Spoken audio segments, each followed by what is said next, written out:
Please अल्लाह के वास्ते ऐसा कीजिए।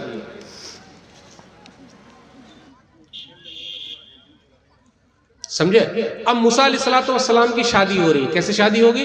वो मिस्र से मदियन गए हैं, तो जो शुएब नामी नेक आदमी है वो उनके घर चले गए। तमशी अलस्तहया, लेडीज का जो बेहतरीन जेवर है वो है शर्माते हुए आई।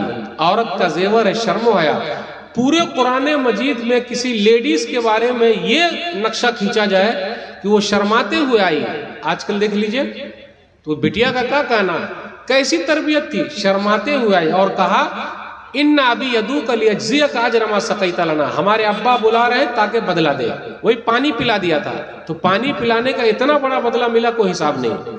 अच्छा आप बताइए, डॉक्टर साहब फ्री में दवा देते हैं? फ्री में दवा देते हैं?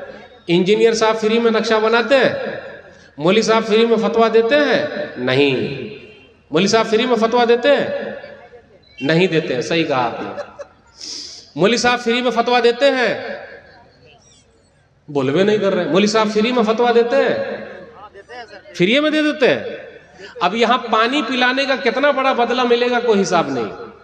अब वो पहुंचे मूसा अलैहिस्सलाम, तो अपना किस्सा सुनाया। वो बुजुर्ग ने कहा नजौत मिनल कौमिज़ ज़ालिमीन, ला तखफ नजौत मिनल कौमिज़ ज़ालिमीन, डरिए नहीं, जालिम कौम से अल्लाह ने आपको निजात दी। अब वो बुजुर्ग साहब जिनकी बेटी थी, कहा मैं चाहता हूं कि अपने दोनों बेटियों में से एक बेटी का निकाह आपसे कर दूं। अब देखिए, बेटी वाला खुद पहल कर रहा है। अपने समाज में क्या कि बेटी वाला बैठा रहेगा, बेटा वाला चल के आएगा कि आपकी बेटी से निकाह करना है, हमारे बेटे का नहीं। बेटी वाले को भी जाना चाहिए, आपका बेटा है, हमको दे दीजिए, हमारी बेटी की साथ शादी हो जाए।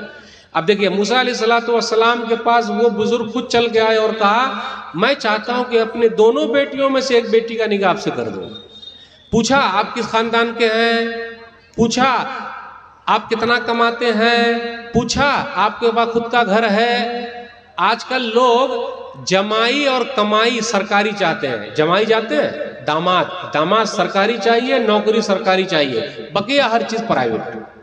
अब शादी हो गई, लेकिन शर्त है कि 8 साल या 10 साल हमारे पास रहिएगा। बिलाखिर वही हुआ, 10 साल तक रहे। अगर हम में से कोई ससुराल में जाके बस जाता तो लोग कहें जोरू का गुलाम हो गया, बीवी का नौकर हो गया। देखिए यही पड़ा हुआ है। तो मेरे भाइयों, आप प्लीज अल्लाह के वास्ते बच्चों पर रहम कीजिए। तो ये चंद बातें मैंने आपके सामने रखी। जात बिरादरी के चक्कर में अपने बच्चों का मत भविष्य बर्बाद कीजिए, बच्चियों का नहीं। बड़े मसाइल है, इसलिए शादी कीजिए, सिंपल कीजिए, जल्दी कीजिए। ये चंद बातें मैंने आपके सामने रखी। क्या मालूम मेरी उर्दू आपको समझ में आई कि नहीं समझ में आई। अल्लाह से दुआ है अल्लाह ताला कहने सुनने से ज़्यादा अमल की तौफीक दे। आमीन। इंशाअल्लाह फिर मुलाकात होगी। वस्सलामु अलैकुम व रहमतुल्लाहि व बरकातुहू।